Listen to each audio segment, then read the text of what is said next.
Hello guys, welcome back. My name is Nathan and today we are going to be ranking 10 different NHL players that will be traded during the 2022 NHL trade deadline. Now, we are still a month away from the trade deadline, but we've seen a lot of rumors on a bunch of different players over the past couple of weeks, and it's really starting to heat up with the trade market right now. But when it comes to the trade deadline this year, who will be the biggest players moved and what will the trades end up looking like? Watch till the end for all of the trade rumors and all the rankings, and make sure to hit that subscribe button if you are new. 55% of the people that are watching are not subscribed. If you like hockey and if you like NHL trades, this channel is the place to be. Now, the first player I want to talk about today is, in my opinion, the most likely top player to be traded at this year's NHL trade deadline, and we're going to start out today by talking about Claude Giroux. Now, Claude Giroux is a fascinating one. He's around the $8 million AAV, and he'll be a rental for whoever ends up trading for him, but at this point, it's pretty much locked that Giroux will be gone.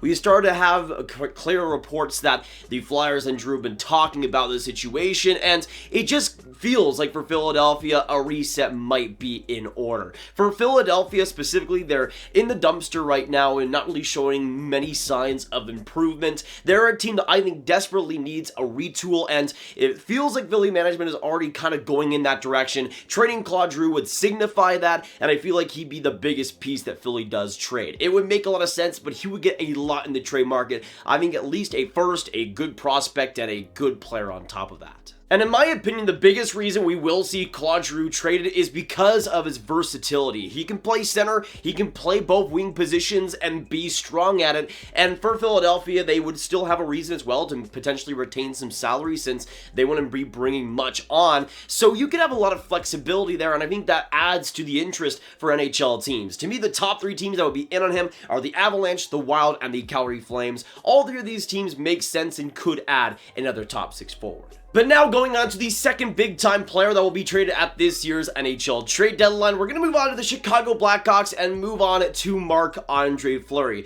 Honestly, an extremely interesting player heading into this trade deadline because of, like Giroux, the versatility. He makes $7 million, but like Giroux, will be a rental for anybody that acquires him, and I do think there will be quite a bit of interest. So far this year in 32 games, he has a .910 save percentage, and even though his goal seed above expected is still not where you'd like it to be, at the same time, if Fleury's around a solid defense, he's proven in the past to have some great playoff runs, and I feel like there will be a lot of interest out there. Obviously, the Oilers were a team sort of interested in him, or at least rumored to be around these last couple of months, but we got a big rumor coming out that the Washington Capitals were a team that was in on him, and I could see that as an amazing fit. If Fleury does end up in Washington, it would be weird, but at the same time, in terms of the team fit, Washington would be a great destination for Fleury, and there could actually be some real playoff success for the Capitals for the first time since 2018. We're going to move on to the third big-time player that I think will be traded at this year's deadline. Now, this is a guy that I think could maybe be dealt earlier, but right around the same time that we're all expecting. Coming in at number 3, I have from the Vancouver Canucks, Conor Garland. Now, I bet you were expecting me to say JT Miller, but I feel like Conor Garland at this point might actually be way more likely to be dealt than JT Miller. We've been getting a lot of rumors about JT Miller and Conor Garland in the past couple of days, a lot of which is, of course, kind of signaling towards Garland being the odd man out. Now, the big thing when it comes to JT Miller is a big organizational discrepancy. If we've heard reports that one half of the organization is on the trade side, the other half wants to re-sign him and keep him long term. But we saw a lot of rumors around Garland, and it doesn't feel like there's the same amount of argument there. And I feel like for the Canucks, that'll be one of the big chips that ends up being dealt. He makes $4.9 million for the next 5 seasons, and we heard a lot of chatter about the Canucks really wanting to get rid of cap space. Now, for me, Conor Garland is a forward that I would love for Vancouver to keep, but at the same time, he might be a luxury that long term they don't want to have to afford. Now, he started off fantastic and has cooled off, which might make it easier for the Canucks to end up trading him, but at the same time, they could get a lot back for Garland, especially if you go into the trade deadline. He's a guy that, if you get him on a playoff team, can play that great playoff hockey. He's an under-the-radar, in-your-face player that I think really gets the job done in that way. I think the Canucks could get a lot for him, maybe even a first-round pick and something else on top of that, and I feel like for the Canucks, if they're going to trade somebody, Garland at this point maybe is a better choice than Miller, especially if Miller does want to stay in Vancouver long-term. But now moving on to number 4. confirmed the fourth big-time player that will be dealt at the trade deadline. This, in my opinion, is a much more simpler player in the whole trade deadline talk. I feel like he'll be a guy that gets dealt, and not a lot of people really pay attention to it, but I feel like it'll be an under-the-radar deal. And coming in number 4 from the Blue Jackets, I have Max Domi. Now, Max Domi makes $5.3 million, and say it with me, he will be a rental for whoever ends up trading for him. But when it comes to Domi, his season has been extremely fascinating. In 33 games, he has 8 goals, 11 assists for 19 points, is an under-the-radar player for the Blue Jackets this season, and has improved his overall game. He can play center, he can play wing, he's a little bit versatile there, but I feel like a lot of teams are going to love that speed, love that skill that he's brought so far this year, and love a little bit more of an improved defensive game. I don't think he's going to get an absolute haul or anything. I don't think you're getting a first-round pick and a top prospect, but I think the Blue Jackets could get a pretty solid trade here if they play their cards right. Now, we're going to transition from one of the more surefire trades at the deadline to one of my more questionable ones, if you want to put it that way. We're going to move on to the Montreal Canadiens, move on to number 5, and move on to Brendan Gallagher. Now, Brendan Gallagher is another player that I don't quite have a 100% grasp on. Oh, he is getting traded for sure, but I do feel like a lot of people aren't really talking about the possibility of a Gallagher trade as much as they should. When it comes to Gallagher, really the main thing that I think holds back a deal is his contract. When it comes to his deal, he makes $6 million until 2027. He has a modified no-move clause, but he submits a 6-team no-trade list, which isn't too substantial, but you also have to worry again about those years until 2027. And this isn't exactly a player that's been great in the past couple of years. This season, for example, in 26 games, he has 4 goals, 6 assists for 10 points, and it's not like he was Jeff Petrie playing great in the playoffs last year. He only got 6 points in 22 games for the Canadiens and wasn't really much of a factor on their day-to-day process. And that to me is maybe the biggest problem. I feel like for Gallagher, the main selling point would be kind of his playoff style game, but he wasn't exactly a noticeable player day in and day out for the Canadiens last year in the playoffs. We'll see obviously if a deal gets done, but I don't expect it to be for too much, especially with that contract right now. But I still think there would be interest again with the style of game he plays, even if the playoff success hasn't quite been there. Some team is going to see the style he plays, and say, why not us? Now, a Gallagher trade would have to go to a team that can actually afford him, so maybe a team like the Anaheim Ducks that has some room to spare might want to go after him. But now we're going to go on to number 6, and the 6th big player that I see being traded at this deadline. Now, he's not really great, but he is big, so I'm going to include him. Next up, from the Philadelphia Flyers, I have Rasmus Ristolainen. Now, the thing was with Ristolainen coming into this year, there was always the 10% chance that it was Buffalo all along, and he was a great player, bursting and ready to have a breakout season.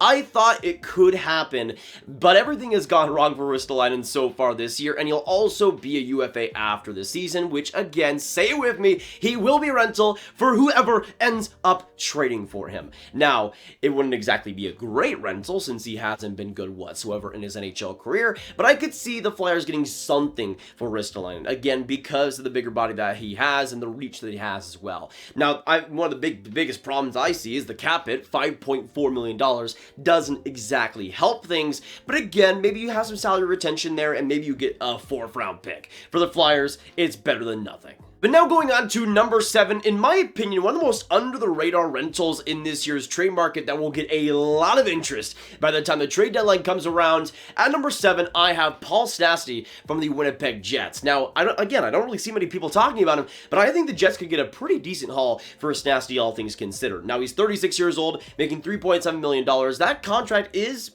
movable, for sure, especially with the production that Stastny's had so far this year. In 31 games, he has 11 goals, 9 assists for 20 points, and when he has played, he's been a huge part of that Jets team, and if the Jets do decide to go maybe a little bit more of a retooling route, I think Stastny will be the best option and the clearest option to end up trading. He's a great leader, has been on a bunch of teams before, and I feel like a ton of teams are going to want that presence on their franchise. And considering that Paul Stastny got 15 points in 17 playoff games back in 2018, there will be a lot of teams watching in on his situation. But now we're going to move on to number 8 and move back on to another Chicago Blackhawk. This, in my opinion, is one of the most troubling and confusing situations we'll see out of any player traded at this year's deadline, but it'll be an interesting one to see go down. At number 8, I have from the Blackhawks, Dominic Kubalik. Now, Kubalik's in a weird position. He's 26 years old, will be an RFA after this season, making $3.7 million. Don't quote me on this, but I'm pretty sure he'd be arbitration eligible, and again, it's for the Chicago Blackhawks,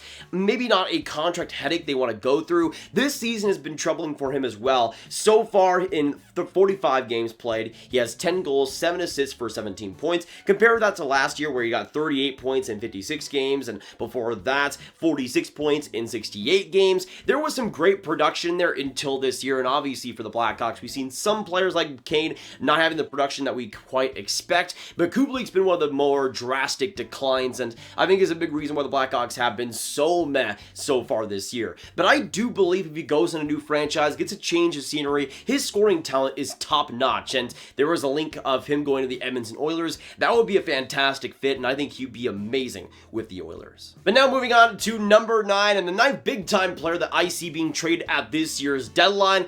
He is kind of in an unfortunate position, but at number 9, I have from the Seattle Kraken, Mark Giordano. Now, unfortunately for the Kraken, I see their captain being traded midway through their first season. Not exactly ideal for them, but I do feel like Giordano will get quite a bit on the market. He makes $6.7 million.